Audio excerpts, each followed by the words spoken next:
Here we go. In about the year 1900, I'm sorry? Oh, okay. In about the year 1900, scholars of the Bible discovered something rather obvious about the Bible. They discovered that the Bible is not just one kind of literature, but it's a mixture of lots of different types. There's genealogies, jokes, histories, parables, sermons, songs, love poetry, lots of different genres, different forms, and sometimes they're combined in obvious ways and sometimes not so obvious. When you start reading the Bible this way, sometimes you can tell what's going on, and sometimes it needs a little teasing apart. That's what I'm going to do today with our first reading.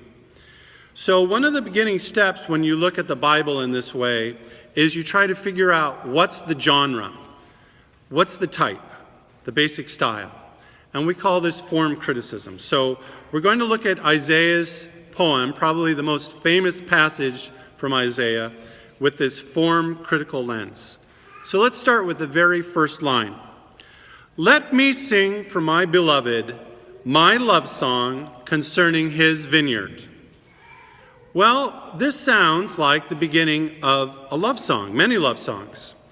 Now, at first glance, it's kind of weird to think of a song's lyric to be announcing that the singer is about to sing, kind of self-referential.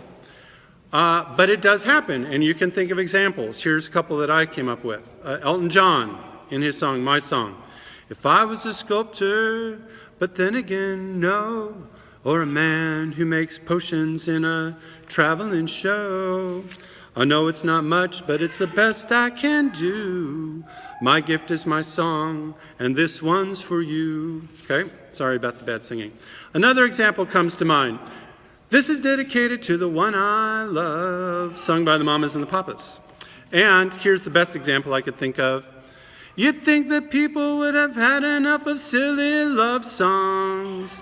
I look around me and I see this isn't so. Some people want to fill the world with silly love songs. And what's wrong with that? I'd like to know. 'Cause here I go again. Okay, singing done. This does go to show that the phenomena is not just something that happens in the Bible, but it's something that we're familiar with. That's how this process works. It's something that we're familiar with different genres. Announcing the song, however, is a genre in and of itself that has found itself in the song. For example, on the radio or during a concert, we hear things like, this next song is one that is really making it big in the charts. Okay, so that's a genre, that's a type. So that's what's going on with this first phrase. Let me sing for my beloved my love song concerning his vineyard. Before we move on, though, from that line, I want to point out something that's really odd about that sentence. Typically, if you hear something like that, you hear it in a more private setting. For example, if I'm sitting with my girlfriend and I'm a music writer, I'll say, I wrote this song for you. I wrote this song for you. It's a love song, and here it is. I might even sing that part of it.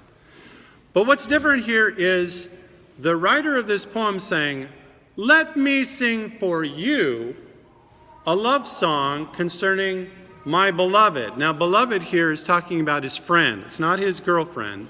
He's talking about his buddy. In this process of thinking about this, the people that came to mind are the characters in Pride and Prejudice. So the setting here would be Darcy saying to a big crowd assembled at a ball, thank you. I'm going to sing you a love song that I composed for my friend Bingley and his girlfriend Jane Bennet.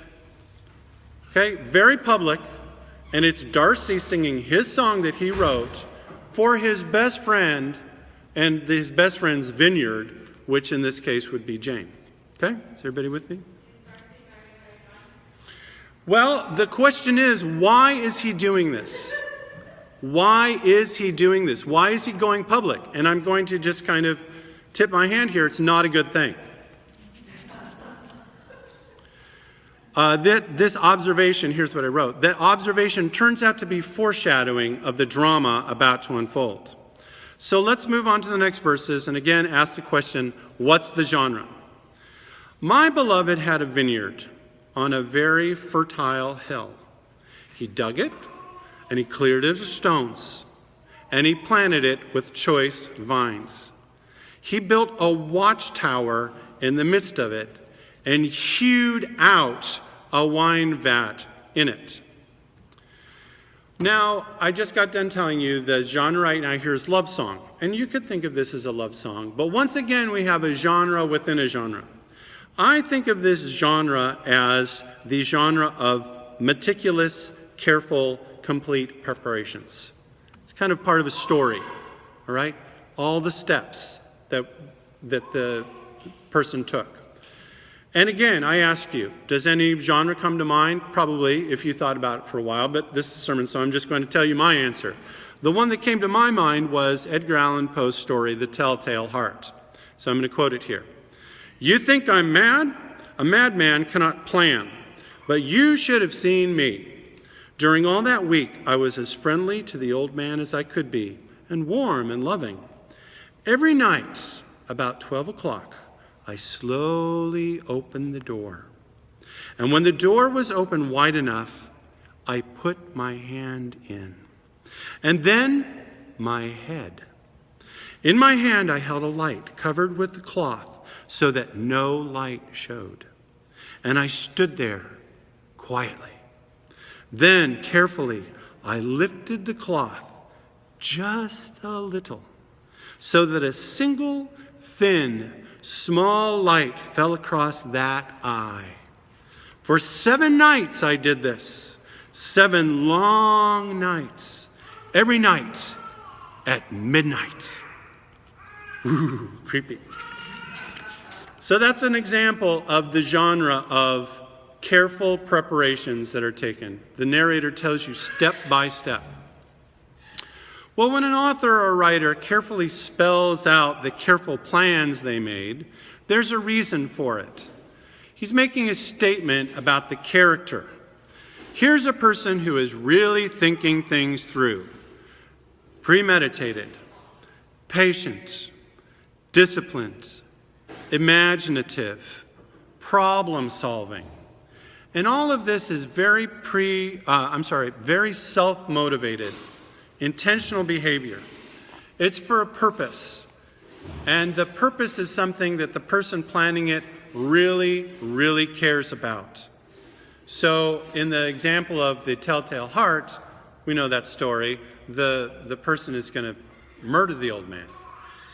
In our reading today, it's a fiancé working diligently for his wife. Okay, the whole thing is a metaphor. It's a love metaphor of the careful steps that the man in this case is making for his future wife. All of this talk about a vineyard is metaphorical.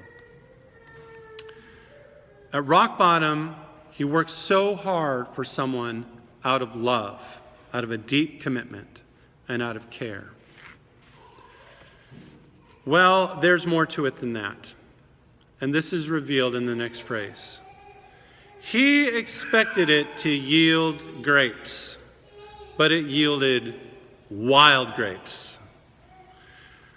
Well, now, this is a reveal. All the lines that described careful preparations were kind of a character witness. This, too, is a genre, and part of the genre courtroom drama. So now we see that what is really happening is that evidence is being given in testimony. Now you have to kind of shift gears and think, oh, this is Perry Mason. This is Law and Order. This is not a love song being sung with a guitar and a man singing, let me sing a song. No. This is evidence being given in testimony. And I'm going to tell you right now, the testimony, what kind of trial? It's a divorce proceeding. This reveals that the lines that describe careful preparations were character witness. My friend is in the right. He is an upright, careful, responsible person. He took every precaution, yet despite all of his care and solicitude, the person that he fell in love with happens to be a scoundrel. What has just been revealed is that Love Song is really a story of betrayal. And I said that I would get back to that point. How do we know that this is a song about love? Well, the vineyard talk is not the only time in the Bible that this happens. The other really big time that it happens in the Bible is in the Song of Songs, whereas if you've read it, you know it's just one long love song. It really is a love song. And the writer refers to herself as a vineyard. And it's a metaphor that happens all the time. So we know that this basically is a love story in metaphor. And talking about wild grapes is a metaphor. At this point, we might call it a euphemism for severe indiscretion, maybe even infidelity. You don't know because he's not coming right out and spelling it, you know? He's saying wild grapes. But to me, there's no doubt that what we're really talking about is something that proves that his fiancée or his wife at this point is a scoundrel. Well, now suddenly the microphone is turned over to the indignant, righteous lover. Before it was his witness, his best friend. Let me sing you a song about my best friend, what he did, all the preparations he took. Now the wrong party himself, who brought the suit, takes a stand and starts to witness to the indignity of being a cuckold. And now, inhabitants of Jerusalem and people of Judah, judge between me and my vineyard. What more was there to do for my vineyard that I have not done in it? When I expected it to yield grapes, why did it yield wild grapes? Well, it's a surprise now that the jury, the ones hearing this case, is Judah and Jerusalem. What is up with that? Why are they being named? I think that it's because they are, in fact, the defendants in the trial. And the main question in these two phrases is to decide, did the fiancé, the husband, deserve the horrible treatment that he got? Was there some oversight or some lapse? Did he have it coming? Well, notice too here that the announcement of the verdict is left out. I think that's telling. We say, your silence speaks volumes. It's one of those cases when the accused is faced with so much evidence, it's overwhelming, and they are just dumbstruck. They have nothing to say in their own defense. They just stand there ashamed, dead silent. So let's assume that they are found guilty. And you know what comes next in a trial after the guilty verdict is reached? Now comes the sentencing phase.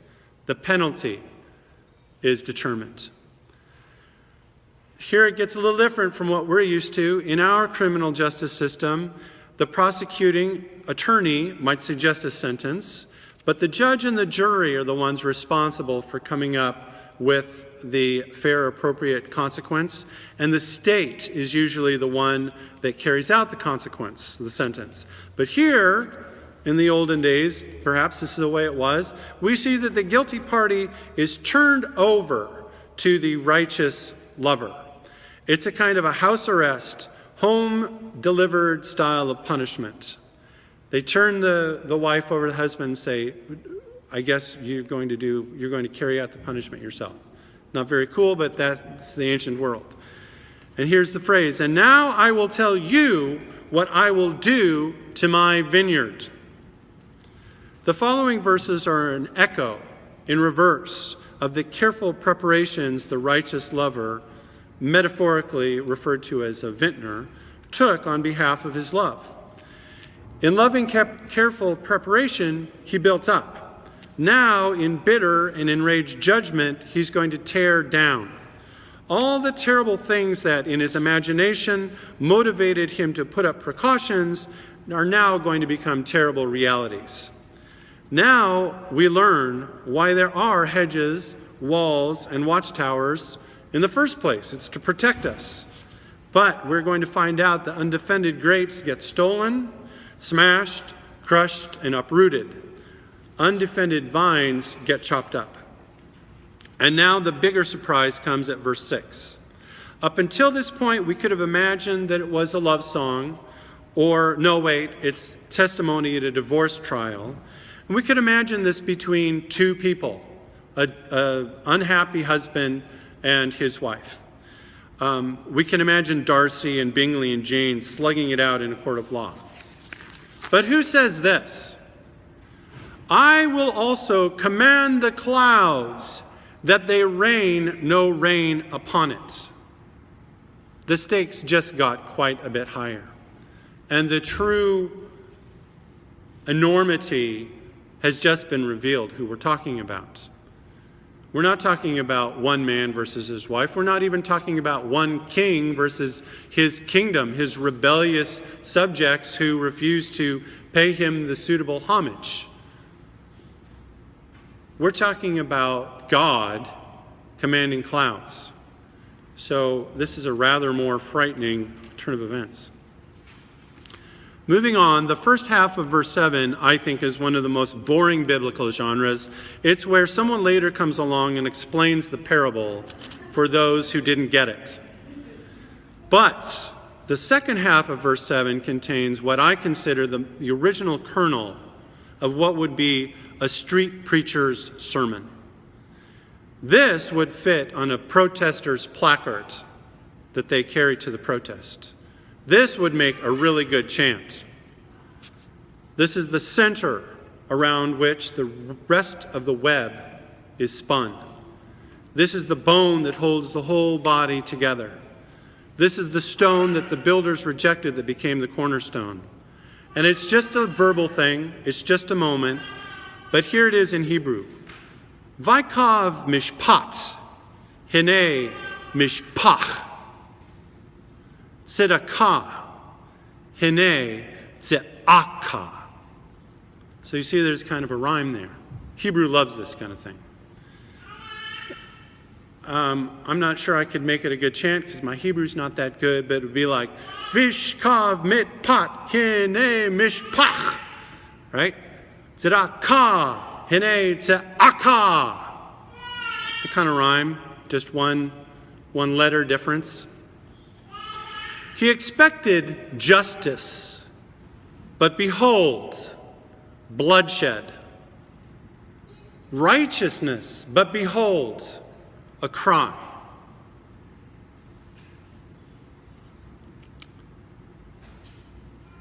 So here we are. It's the 500th anniversary of the Reformation.